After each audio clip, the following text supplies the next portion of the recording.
Hey everyone, I've been away from Elder Scrolls Online PvP for a while now to focus on other games, which explains my previous video on first-person shooters.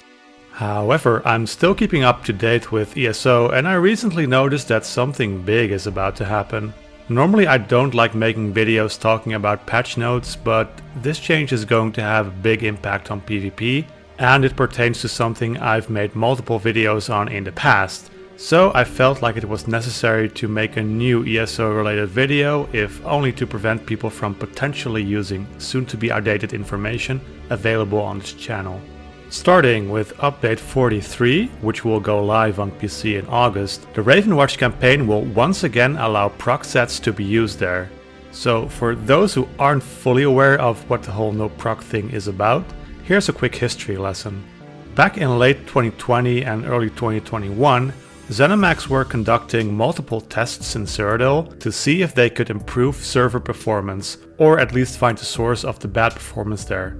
These tests took place across all campaigns and usually consisted of changing something about a rule set or turning off a certain feature to see whether it would impact performance. One of these tests involved turning off proc sets, so any sets that had an effect that needed to be procced under a certain condition. So if a tooltip has an effect that reads something like, if you do X, then Y will happen, that's considered a proc set. And even though the test itself barely impacted performance, there was some positive feedback on a more old school stat-based combat it produced. And ZOS then responded by leaving this restrictive no-proc rule set in place for another 3 months. Eventually, in the summer of 2021, the decision was made to turn the Ravenwatch campaign into the no-proc campaign, while proc sets would still work on all the other campaigns. Originally, Ravenwatch was the no-CP campaign, so proc sets worked there, but champion points did nothing, which is exactly the same rule set that Battlegrounds have been using all this time. With the release of update 43 in August of 2024, exactly 3 years later, this decision will be reversed and Ravenwatch will once again allow for proc sets to be used, while champion points will remain inactive. I'll briefly explain what this means and what my thoughts on it are. Let's start with my no-proc healing builds. Over the past year, I've made several videos specifically about healing in a no-proc environment, i.e. the Ravenwatch campaign of Cyrodiil. These builds differ significantly from my proc builds because the essential support sets that you would run on Greyhost do not work in Ravenwatch. My favorite mythic for healers, Snow Treaders, also has no effect in a no-proc campaign. So what will happen to these builds?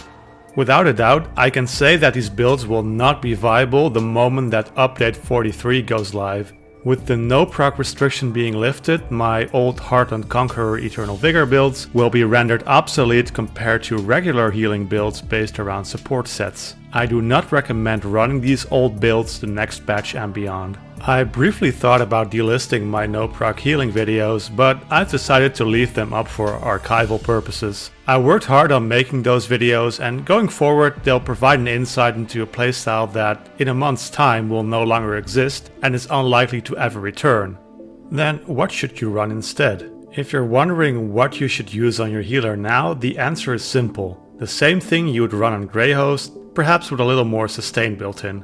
Remember, the only difference between Ravenwatch and Greyhost will be the availability of champion points. For a healer, the most important thing champion points do is boosting your sustain and survivability. This is something you're going to have to account for in some way, for example by changing your buff food, traits or enchantments. To further boost your sustain, you can also get rid of vampirism. Speaking of vampirism, the Undeath passive will receive a change anyway. To explain this briefly, you will no longer need Vampirism Stage 3 to access this strong damage mitigation passive, but it will also be far less effective. As someone who has played without vampirism on my healer for the longest time, I just recommend tearing off the band-aid and getting rid of it altogether.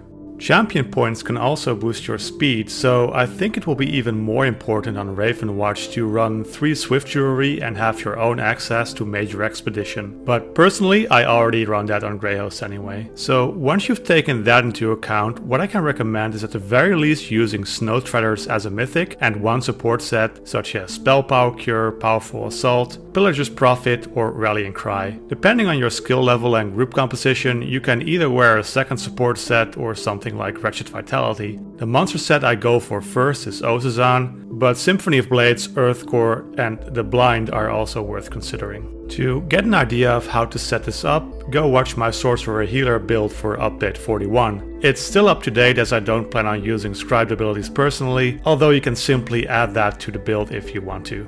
Now, let's discuss what the changes will mean for the Ravenwatch campaign in general.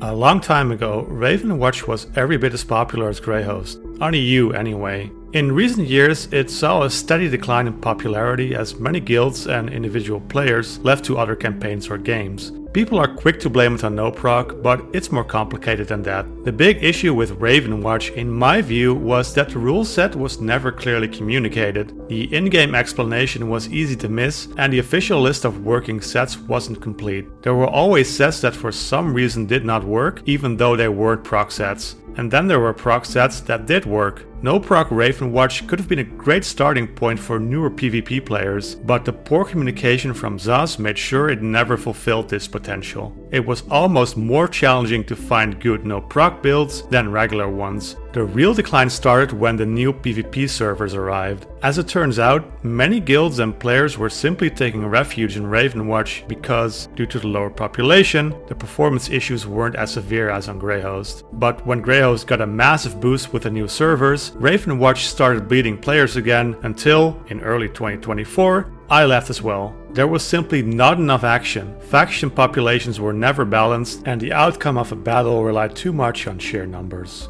So, what do I think? A year ago I never thought I'd say this, but I welcome the disappearance of the no-proc rule set. Over the past year in particular, PvP in Ravenwatch has become stale. Always the same players, guilds and groups going through the motions, the same few players on the AMP leaderboard, and battles playing out with a high degree of predictability. It turns out, proc sets are really good for evening out the odds against numerically superior groups of players. In Ravenwatch, big numbers tend to decide who wins, and the factions that can often resort to faction stacking to impose their will on the rest of the map. Reintroducing proc sets to Ravenwatch means that we'll see the return of more bombers, more 1vxers and more small scalers who once again have a shot at defeating groups that may be superior in number, but not in individual skill. I find this an exciting prospect and a much needed breath of fresh air into a campaign that grew too comfortable in its routines. I will for sure be returning to Ravenwatch the next patch. Whether it's as a bomber, a healer or something else, I don't yet know, but I hope that this campaign will come to life once again. I do, however, have to point out that a large reason why the no-proc campaign turned out to be a failure is the way the whole ordeal was handled by the developers. The exact definition of a proc set was always nebulous and inconsistent, and there wasn't any subsequent attempt to communicate the purpose of the campaign to the players. From my perspective, as someone who has spent many a night in Ravenwatch over the past 4 to 5 years, it felt like the devs implemented this rule set on a whim and never gave it a second thought. Of course, I can't know what went on behind the scenes, but I do hope that with whatever decisions ZeniMax takes regarding PvP in the future, they will be part of an actual vision, one they will communicate to the players so we at least get a chance to be on board with where they're taking this game. Finally, I also wish to reiterate that removing proc sets from Ravenwatch was a gameplay decision. Among ESO communities, there seems to be a persistent misconception that procs were turned off to help boost performance. As per the dev's own communication on the topic, no-proc did not have a significant impact on game performance. I can also speak from my own experience, as I played pretty much every day of the initial no-proc test in early 2021, and it was every bit as laggy as before. When procs got removed specifically from Ravenwatch later that year, performance gradually started to improve, but mostly as a result of the majority of the Ravenwatch guilds moving to Greyhost, where the lag got even worse. I wanted to clarify this because I think it's important for this whole no-proc saga to be judged as a gameplay decision, and I hope that the developers can draw some lessons from what turned out to be a failed experiment. So there you have it. After 3 years of no-proc gameplay on Ravenwatch, things will go back to normal. Part of me will miss it. No-proc Ravenwatch is where I earned my Emperor title, and I feel like it's the place where I truly learned how to heal. And even though I've since moved on to the big leagues of Greyhost, I still see the appeal of the simple, straightforward build philosophy of no-proc.